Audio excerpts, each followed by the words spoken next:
All right. All right. How's it going? Yeah, good. Thank you. I'm good. Good. I'm always good when the sun is shining. Yeah, it's so hot in it this week. Yeah. Have you been outside today? Yeah. Yeah, I've been Well, been out for little stints, but my Wi-Fi starts dropping as soon as I cross the threshold into the garden. So right. I have to like preload everything that I'm going to need and then go out and work. But then offline. but then inevitably I forget something and have to sort of nip back in, hold my laptop towards the modem in the hopes that it loads. Okay. The problem that I have with working outside is the sun on the laptop screen situation. I can't see anything. Have you solved that issue? Yeah, I don't know whether this is just particular to my laptop, but the brightness just goes up sufficiently that it's not a problem. Okay. Because you're on Apple. One thing that is annoying though, it's not brightness isn't a problem, but it really brings into focus how dirty my screen is. So like all of the smudges are suddenly incredibly visible, and that can affect the visibility. How many different types of detritus are on your laptop screen? There must be some dust. Yeah, I reckon there's some undiscovered species living on my screen. Okay, nice. It would be fascinating to scientists. Yeah, I'm sure it would. Do you have a nice weekend? Yeah, all right, thanks. Spent Saturday with you. You did spend Saturday with me. That week I did a lot that weekend. It made it seem really long, which was great. Yeah. You had a busy weekend, didn't you? Sunday was less busy. I cooked a roast. Okay. I had my first barbecue of the year on Sunday. Yeah, nice. I think we're gonna have one tomorrow, actually. All right. Are you? Here we go. every time. Are you? Hang on, let me just check my MySpace inbox and see if I had an invite for that one. MySpace. No, I DM'd you on Bebo, mate. You missed it. On Bebo. It's too late now. I've already bought in the food. Yeah. Okay. Fine. I missed it. All right. Well, that'd be nice for you. Oh yeah. We'll see. I'm not on my. I was saying to you before we started. I'm not on my A game today. I don't feel very on it. So apologies to people listening in advance. Do you know one of the best ways to kind of get your mind moving to kind of grease the wheels a little bit? Go on. A ballet bar. Oh, wow. And as it happens, aren't I in luck? Because I've got one behind me, constantly threatening to stab me in the back. Yeah. Just like you. Just like me, yeah. And just like me, you can balance on me and do some ballet moves too. Do you want to give us any moves? Yeah, if you pay for the Send Better Email subscription, this is the OnlyFans content. OnlyFans, okay, fine. Yeah, this is what you get. Yeah, James doesn't actually wear trousers for any of the recordings. I don't wear trousers for these recordings either, to be fair. Yeah, nice. But who's to know? No one knows. Apart from you, and now everyone. Right, before we press record on this, you said, look, wouldn't it be nice if we can keep this to 20 minutes? Yeah, it's off to a great start. It's off to a great start. We just fucked about for 3 or 4 minutes. That's it.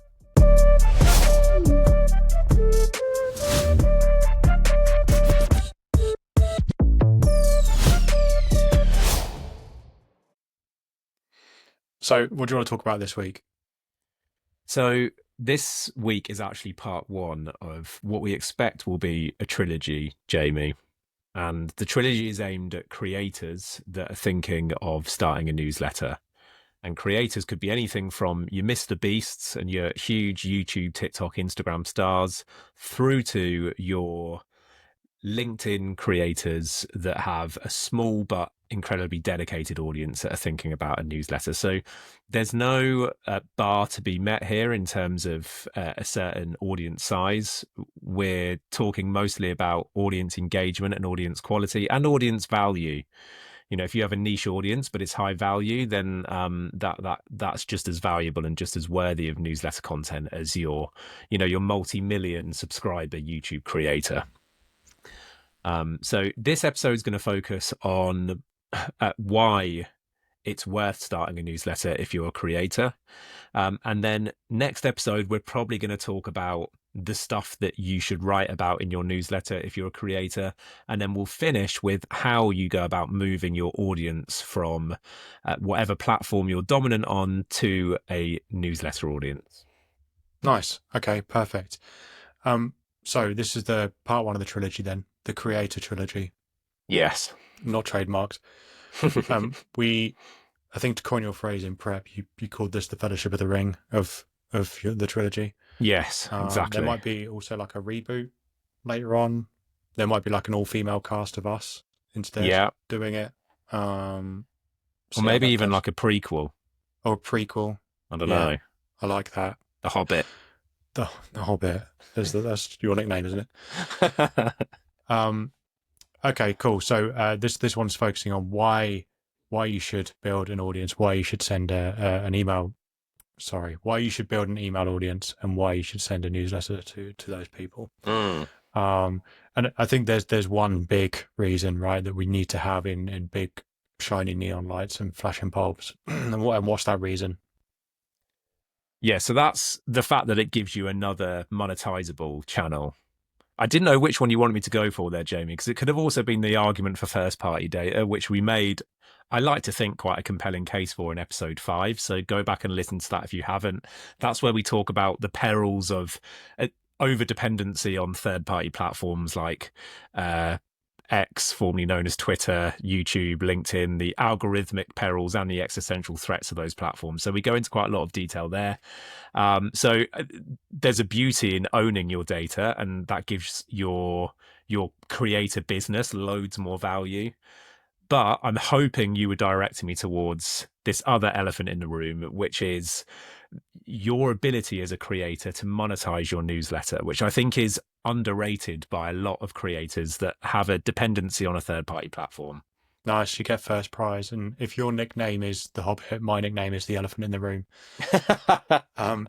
Yeah, it's the monetization, right? I think even if we talk about first party data and building your own database that's protected from algorithmic foibles and politics and other kind of things that are out of your control, um, I think the beauty of building that first party data and having that and owning that, what does it come back to?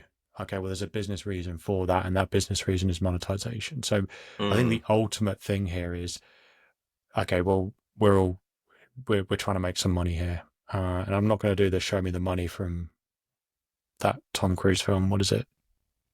Oh, I don't know. I'm not familiar with that name. Jerry Maguire, is it? Oh, yeah, Jerry Yeah. Maguire. Yeah. Have you not seen that film? I haven't seen that film. Oh, mate, it's awesome. It is No. good. There's a lot of Tom Cruise classics I haven't seen. I haven't seen Cocktail either. Yeah, I mean, I haven't seen that one actually. Oh, and I haven't No. seen Top Gun. Oh, come on. Yeah, or Top Gun 2, which I hear was very good. It was really good. You need to watch. Yeah. And your dad's in the RAF. I know. I think, yeah, I know. It's sacrilege. You've really derailed this episode. Sorry. I hope you're happy. Sorry, Right. back on track. Anyway, he shouts on the phone, "Show me the money." Okay. Because he's a what is he? He's a sports athlete management person, talent management person. Okay, nice. Yeah. Anyway, well, any creator thinking of starting a newsletter could rightfully also shout that down the phone after creating a newsletter, because you know the money will be shown to you eventually. Nice. Thanks for railing the episode again after I had to, yeah, I rescued it. Okay, so the big why reason that we want to talk about then, aside from this little honorable mention for first party data, we want to talk about monetization and some of the routes to monetization, and also perhaps we should talk about some of the ways in which you are required to invest in growing an email audience as well, because we've got to talk about the investment you make and the return on that investment and what that looks like. So what do you want to tackle first? Should we talk more in general terms about how you can make money for a newsletter? Yeah, let's talk just about how if I had a substantial audience on social media platform, how would I go about monetizing my newsletter? And I think this is most pertinent for creators that are already working with advertisers through their social channels. So if you are familiar with the process of paid partnerships, for example, or you're being sponsored by a B2B brand to promote their product via LinkedIn, which we're seeing more and more of, um, any of these kind of partnerships, be it formal or informal, will help you to monetize your newsletter, because probably the biggest obstacle when it comes to working with advertisers on your newsletter is just getting in a room with those advertisers in the first place. Newsletters are still a relatively new medium when it comes to advertisers, and whilst they are growing in popularity for very good reason, we'll talk about that shortly, there is still advertisers aren't knocking down your door to advertise in your newsletter at the moment. There's a lot of unawareness when it comes to how powerful newsletters actually are, and I think that's fundamentally because uh, advertisers aren't aware of an equation that every single newsletter creator will be, which is that for every, well, some people say 100, we use 10. For every 10 social followers that you have, it's worth one newsletter subscriber. So an advertiser might look at your newsletter and think, oh, they only have 10,000 subscribers. I'm going to go for this uh, Twitter person that has 100,000 followers on there. What we would say to that advertiser is that actually they are roughly speaking, and there are of course loads of caveats to this, but they are roughly speaking equal in value. And I would probably make an argument that if it's a Twitter audience in particular, it's probably worth even less. So if you already have these partnerships established, you've already got one box checked. And with that partnership already in mind, the transition to monetizing your newsletter should be pretty simple, because the conversation I'd be having with my advertising partners is, well, look, we can strike a deal on my main channel here, my Instagram channel that has 200,000 followers. For sure, you can sponsor me. But for an extra fee, I also want to mention you in my newsletter. And here's what's going to happen if I mention you in my newsletter. Firstly, you're going to be seen by my most dedicated fans, right? So the people in your newsletter are a distillation of your social audience. They are the people that really care about you, the people that really want to hear what you have to say. Logically, those are the people that are going to find their way into your newsletter audience. So logically, they are going to be amongst the best people to advertise to. Your engagement rates are going to be incredibly high. They're going to be really vested in you as an individual, and that's going to really help the performance of any ads that are in your newsletter. So you're going to reach this incredibly dedicated audience. You're going to be able to say more because, again, in an Instagram ad, for example, we have to be very brief. We have to be very quick. We probably can't dedicate too much time to it, because otherwise we risk ruining the rest of the content, right? Because usually these ads are kind of slipped into other content that's being talked about. In a newsletter, we can dedicate far more time. And also we can include a direct link to whatever landing page you want to send people to, without any fear that the algorithm is gonna destroy our potential reach. So again, let's go back to LinkedIn. Let's say that we are working with HubSpot and we are a big LinkedIn influencer with 50,000 dedicated followers. Well, if I put in a link to HubSpot's resource that they want me to share, that's immediately going to kill the reach of the post, right? I can put that into a newsletter with confidence that it's still going to be read by the same number of people that the last newsletter was read by as well. Probably more, because if your newsletter list is growing, you're going to be reaching a slightly larger audience every time you send an email. So there are three things there that really distinguish a newsletter, and that's why newsletter creators are able to charge so much more for advertising than any other platform, than any other social media platform, for sure.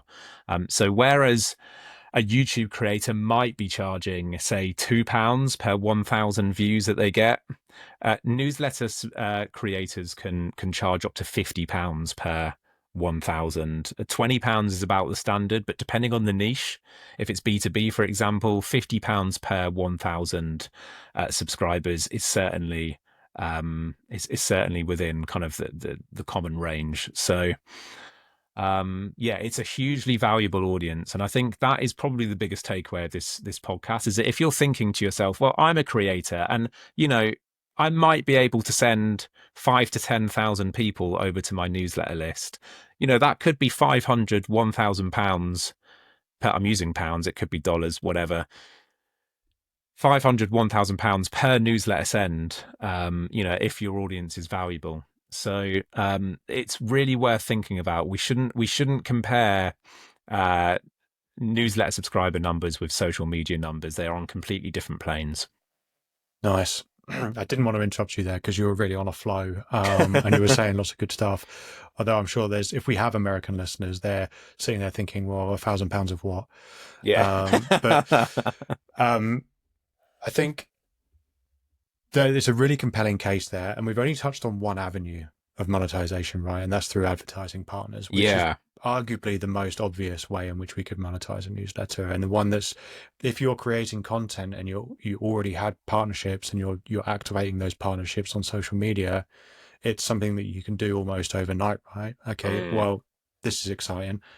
First, let me try and build my newsletter audience.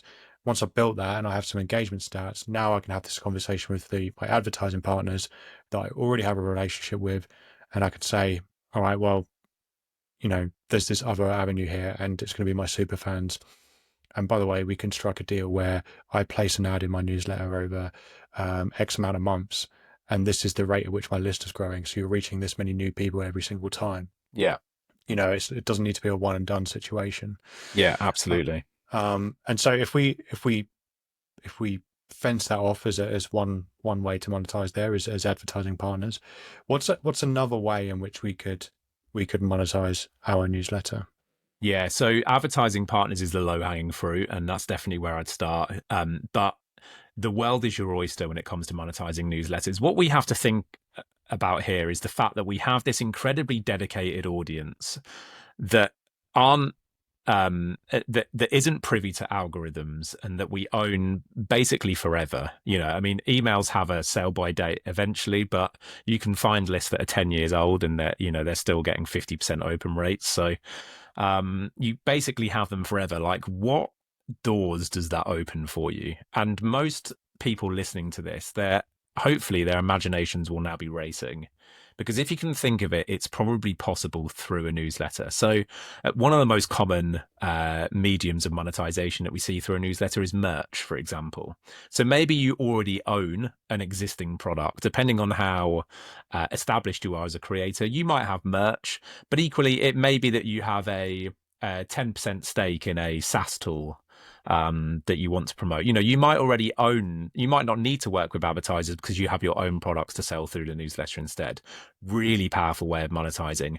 Maybe you want to launch a course, like an 8-week intensive course where you get one-to-one tuition with you, and it's going to cost £3,000, but it's going to be well worth it. The newsletter is your best medium to promote that sort of course. Remember, these are your most dedicated fans. These are the guys that have already opted in once when you've asked them to do something.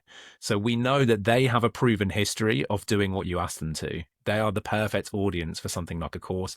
Maybe it's a one-off event as well. Maybe you want to start releasing exclusive content to them. A lot of people, we saw 5-10 years ago, platforms like Patreon were incredibly popular. Well, now people are looking to newsletter lists as the new version of Patreon. Only with newsletter lists, you don't have to pay a 10% cut to Patreon or what other software you might be using.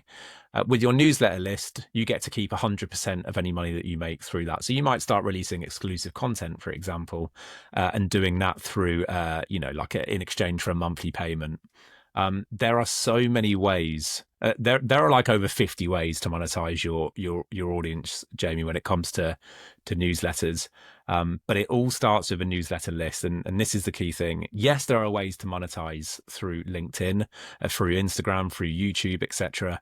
But they're mostly about brand partnerships, and it's much harder to really cut through and to make those a success. Newsletters give you full control. You're in the driving seat when it comes to what you serve your audience, and that just opens up so many more possibilities. Nice. Okay, I'm just going to draw out a couple of things there from James Copeland's latest monologue.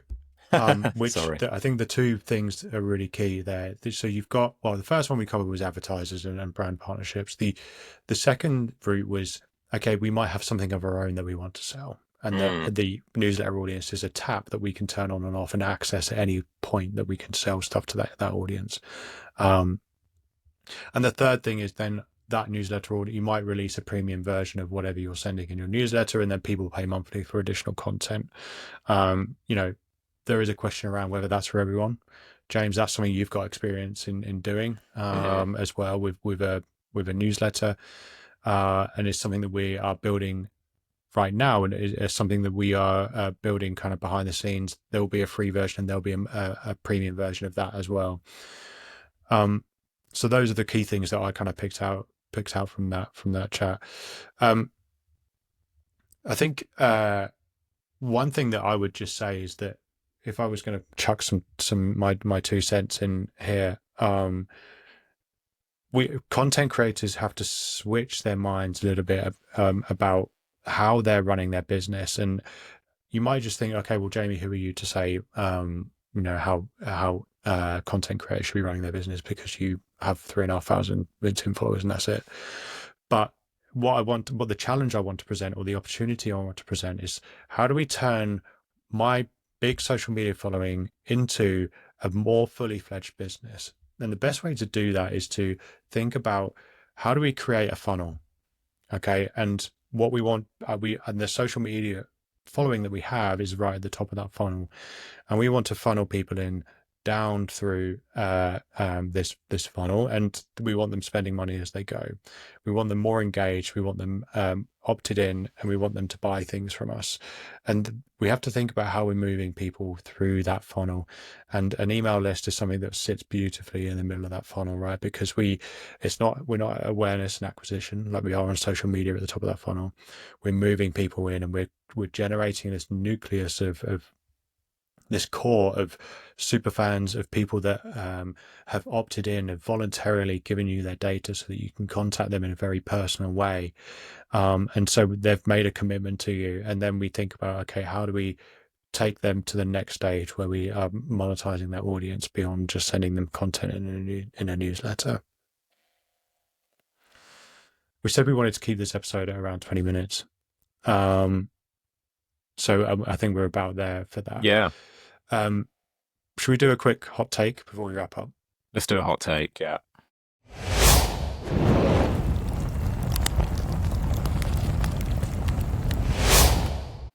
Nice.